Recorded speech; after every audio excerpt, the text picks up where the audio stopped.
In the history of military procurement, few weapons are as misunderstood as the rifle anti-tank. 55 in. Boys, commonly ridiculed in pop history as a useless nuisance that barely scratched the paint of German panzers, this assessment suffers from a fundamental analytical error: hindsight bias. To understand the boy's rifle, you must first understand the physics trap of the 1930s. At the time, tank doctrine was defined by kinetic energy. To penetrate steel, you needed velocity and mass. But for a portable infantry weapon, there is a biological ceiling: the human shoulder. Captain H.C. Boyes, the lead designer at Enfield, was attempting to solve a math problem that was rapidly becoming unsolvable.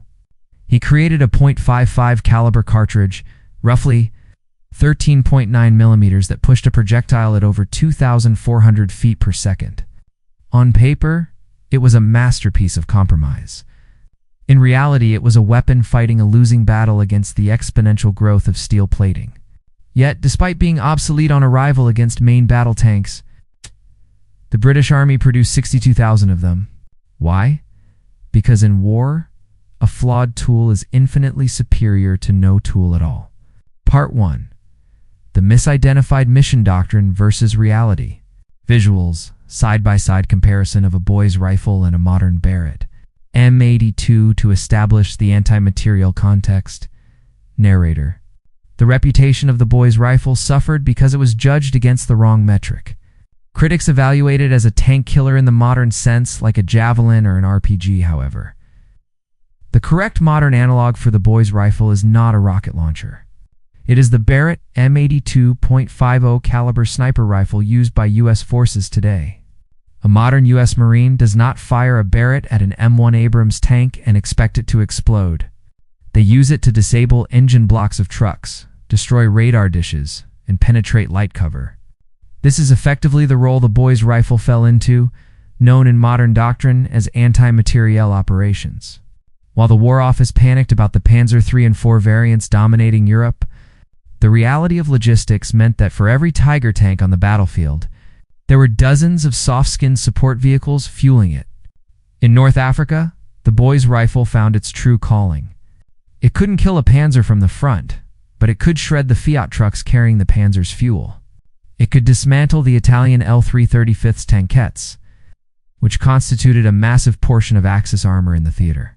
By shifting the target selection from main battle tank to light mechanized assets, the weapon transformed from a failure into a critical asset for harassment and attrition. The Pacific Anomaly and Soldier Adaptation Visuals. Maps of the Pacific Theater. Footage of Japanese Type 95 Hogo tanks. Narrator: the narrative that the rifle was useless is also Eurocentric. When we shift our focus to the Pacific Theater, the operational data changes drastically. Against the Imperial Japanese Army, the boy's rifle remained a primary lethal threat well into 1942. Japanese armored doctrine prioritized speed over protection. The Type 95 Hogo light tank, for instance, had armor thin enough that the .55 caliber round could punch through it at combat ranges. Consider the forensic evidence remaining at the Australian War Memorial. There sits a captured Type 95, its hull perforated by .55 caliber impacts. This wasn't luck. It was physics favoring the defender. At the Battle of Milne Bay and the raid on Mackinac Island, Allied troops used the boys to engage targets that machine guns couldn't scratch and artillery was too slow to track. We even see documented instances of U.S. Marine raiders using Canadian-manufactured boys' rifles to disable moored seaplanes. When a weapon designed to kill tanks ends up destroying naval aviation assets, it speaks to the ingenuity of the operator rather than the intent of the designer. The end of the Kinetic Era visuals, technical animation showing a solid slug hitting armor versus a shaped charge heat warhead jet.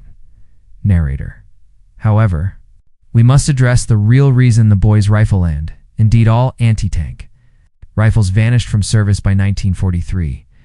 It wasn't just that tanks got thicker. It was a revolution in physics. The boy's rifle relied on kinetic energy. To get more penetration, you needed a bigger bullet or more gunpowder, which increased recoil to levels that caused detached retinas and bruised collarbones. The weapon had reached the physical limit of what a soldier could endure. The solution wasn't a better rifle. It was chemical energy. 1943 saw the widespread introduction of the heat-round high-explosive anti-tank, utilized by the American bazooka, the German Panzerschreck. And the British PIAT, a shaped charge, relies on a chemical explosion to burn through armor, meaning the penetration power is independent of the projectile's speed. A soldier could now fire a slow-moving rocket with zero recoil that could penetrate far more steel than a high-velocity rifle ever could. The boy's rifle didn't fail. It was simply the final evolution of the kinetic era before the chemical era rendered it technologically redundant. Asterisk. Conclusion. The legacy of the stopgap visuals, slow pans over the rifle in a museum. Fading to black and white photos of desert rats. Narrator. The boy's anti-tank rifle was heavy, painful to shoot, and technically obsolete against top-tier German armor. But military history is rarely decided by the best weapon. It is decided by the available weapon. For the British infantrymen in 1941, the choice was not between a boy's rifle and a bazooka. It was between a boy's rifle and nothing. It filled the tactical gap, forcing enemy commanders to remain buttoned up and cautious. It destroyed supply lines, downed aircraft, and neutralized light armor. It serves as a permanent lesson for modern military planners. Obsolescence is relative. A weapon is only useless if you lack the creativity to find the right target.